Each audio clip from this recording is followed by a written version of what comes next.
Hello and welcome back to No Bullshit. Today we return to talking about the regressives at NowThis News. Remember last week how I was saying Vox is kind of like a more liberal, nerdy version of Vice, which is already pretty damn left-wing to begin with? Well, now this is doing the same kind of thing. Now this is basically a more liberal version of BuzzFeed, who's already pretty left-leaning to begin with. BuzzFeed just focuses more on the entertainment bullshit. Now this is certainly trying to imitate BuzzFeed's success, in a more radically and overtly liberal fashion that is. Now this is less entertaining and more preachy Democrat, communist politics. And now this has copied a number of things from BuzzFeed too, including its video format, website layout, and even the style of their company's name. Ever notice how BuzzFeed has that capital F in the middle of its title, seemingly pushing two words together? Well, now this does the exact same thing. And I can't believe I'm gonna have to side with BuzzFeed today of all people, but damn, now this is really copping their style. Now, before we get to today's Now This story and their video, we've actually covered this company a number of times already here on the show. Back in July, a funny video popped up where they had this Jewish guy pretending to be white so he could tell us not to worry about our white culture. Yeah, it was pretty weird. The guy even said white people worrying about their culture is idiocy, something I'm sure he would disagree with if someone said it about Israel or Jerusalem. Today though, we're going to be talking about another Now This video, a new one. This time it's their attempt at making a voting video leading up to our midterm elections here in America, which of course are on November 6th, next week, Tuesday. And well, surprise surprise, now this is pushing people to vote for all Democrats. Simply shameless. But what's even worse is their angle here. The whole video is focused on pushing people to vote for all the women, minority, and Muslim candidates, and the LGBTQ ones. Yeah, it completely ignores any other reasoning besides the blind assumption that new and first-time politicians is a good, great, or better thing, when it's really not necessarily. We're gonna get to that Now This video real soon too, but first, let's take a quick look at our newest sponsor, Throne Kingdom at War. I haven't played browser strategies for years, so I don't even know what's on the market anymore. All I remember is ones like Tribal Wars and Soldiers Inc. and some of those other early 2000s ones. You know, the classics with their orcs, their dungeons, and all their medieval stuff. So looking for a new game, I went ahead and did a little research, and I was really happily surprised with what I found. Browser strategy game Throne Kingdom at War. I was immediately impressed by the gameplay. It might seem risky to stylize a game in an old-fashioned way, but I think it worked out just fine here with Throne Kingdom at War. Go ahead and take a look at some of the footage yourself. Historical castles, endless battles, fighting over resources, and robbing caravans, but in a modern interpretation, with cool graphics and other special features as well. So if you're sick of going through the same browser strategy games again and again, you should definitely try out this one.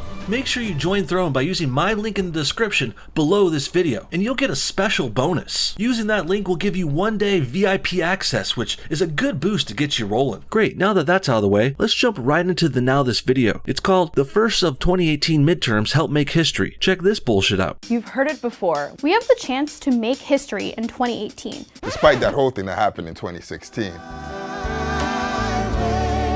You don't have to talk about that.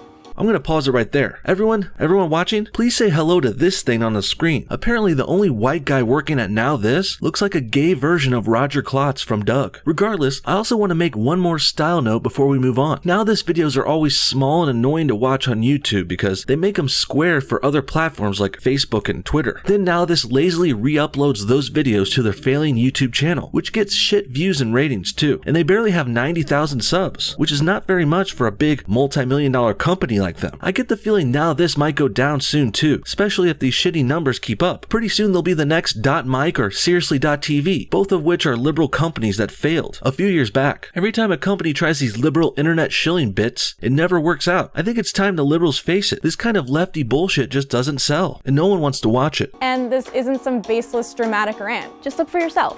A record-breaking 262 women are on the ballot for Congress. In a year when over 500 women ran. So, no matter how we vote, Arizona is getting their first female senator.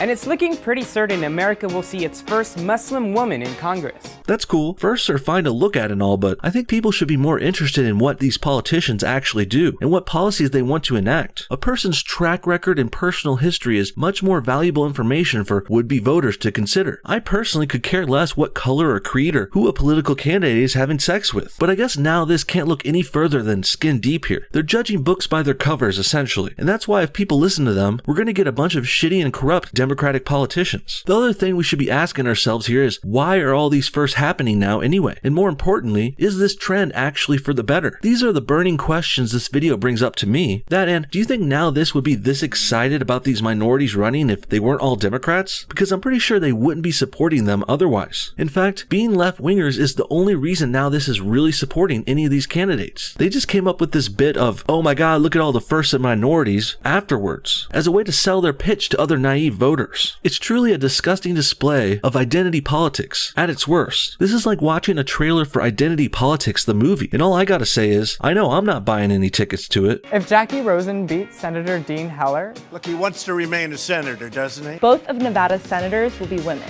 Only 6 other states have done that before. And apart from Congress, Nevada could also make history this year by electing a state legislature with more women lawmakers than men. The first time this has happened in any U.S. state ever. Yeah, this looks like a guy I should be listening to about voting. Are your eyes even open, dude? This fella looks high as hell. Regardless, now I have to address the other elephant in the room, and that's not me because I'm a Republican. No, the real reason we are getting this wave of women politicians is pretty clear. It's some forced affirmative action type bullshit. Clearly, liberals will just vote for candidates based on their genitals, so women are getting into office now artificially and without merit, which in my opinion is a recipe for disaster. I don't know if NowThis realizes this, but firsts aren't always a good thing. Many first-timers turn out to be big failures or even evil, corrupt politicians or leaders. South Korea, for example, had to impeach and remove its first female president just last year. Angela Merkel, the female leader of Germany, has been doing so badly, she recently announced she's not seeking re-election. And thank God for Germany. They'll finally be rid of her and her progressive bullshit. But the point I'm getting at here is this. Firsts aren't always good, and women coming into power more isn't necessarily good either. It could be, but I'm not seeing any good evidence for it so far. All I see is knuckleheads like NowThis saying it's a good thing just cuz. Just because we're having lots of firsts, it's good, but really, that's not always the case. We have the opportunity to elect our youngest congresswoman yet.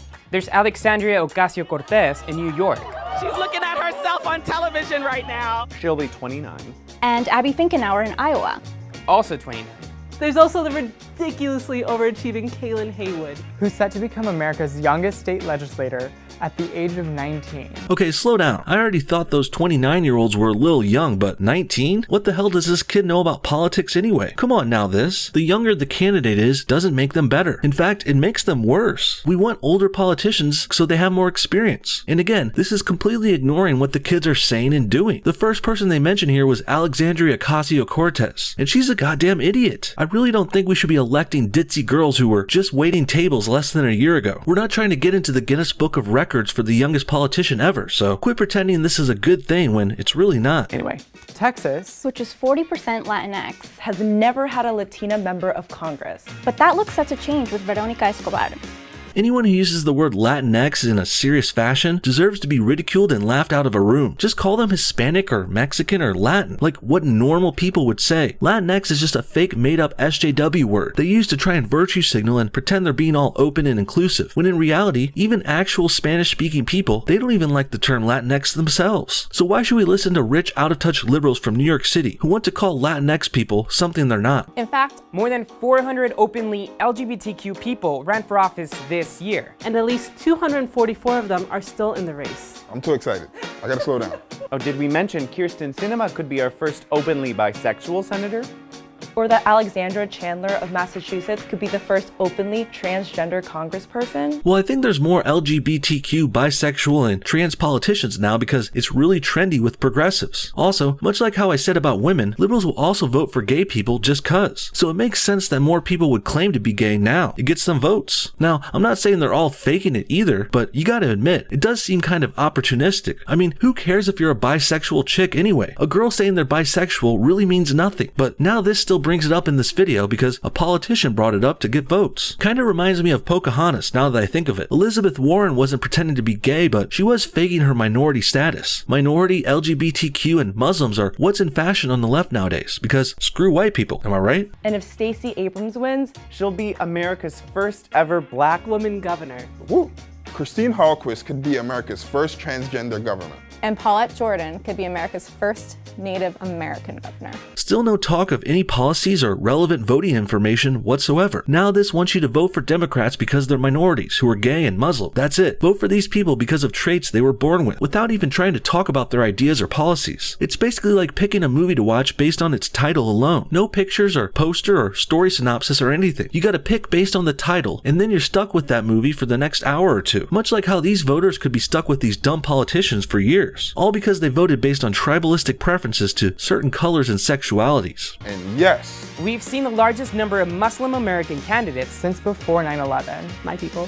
That was extremely awkward editing and borderline offensive. Did you guys notice that? NowThis said this year had the most Muslim American candidates since 9/11. Then this chick goes, my people. Now, I know she meant to say that about the Muslim candidates, but it kind of comes across as if she said my people to 9/11, which would mean she's bragging about how her people killed thousands of Americans on that day, which is pretty damn messed up. Now, I know this is probably an honest mistake here by the editor, but it's still worth mentioning, and it shows how little this company cares about things like 9/11, Muslim terrorism, and America for that matter. They seem to have forgotten what happened on that very tragic day, probably willfully forgetting it since, hey, they are trying to prop up modern Muslims now. But why stop there?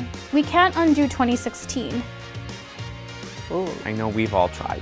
But we have the power to put 2018 in the history books. with one of the most diverse set of candidates. To date. We'll have to say, first of all, we shouldn't want to undo 2016. Our country has been running better than ever under Trump in many easily provable factual data points. Taxes are lowered, crime and terrorism is down too, and unemployment is the lowest it's been in forever. Also, the economy is booming. So why would we even think about reversing 2016 when, ever since that happened, the country has been doing great? Well, liberals don't care about us doing well. They don't care about the people or the country or the economy. All the left cares about is power and control. And that's why NowThis is acting this way despite everything going well. In the end, I don't think this highly diverse cast of Democratic political candidates is going to work out for the liberals in the end. They tried this all before too in 2016. Hillary was the first female candidate and all that, but of course, she lost, thankfully. And that's because our country is sick of these identity politics. Americans are smarter than this. Just because NowThis is full of a bunch of dumb, uninformed liberal voters doesn't mean the whole country is. And the last thing I'll say before we go is this. Man, straight white Christian men have really been killing it in American politics and elections. Think about it. There wouldn't be all these first minority and gay and Muslim candidates now if it weren't for the white men dominating in politics for generations. And rather than say that's because of bias, corruption, or some sort of fake white supremacy, like what many leftists would have you believe, I say no. I say this is because straight white men make the best politicians. They do the best work, and that's why people have been voting for them for hundreds of years. All this NowThis video did was make me realize the opposite of their point. Women, minorities, and Muslims haven't been in politics much until now for a reason. They're not as good at it as straight white men. What do you guys think? Should NowThis be playing this identity politics angle again in 2018? Or is doubling down on the strategy that lost them 2016 a bad idea? And what do you think about the upcoming midterm elections? Will the Democrats finally win something? Or will conservatives persevere once again? Comment your thoughts on everything below, and don't forget to check out our new updated links below in this video's description. We've got social media links, Twitter, Patreon support page, PayPal, and even some playlists which are great collections of our older videos. So check them out, and thanks again for watching today's video. We'll see you all next time.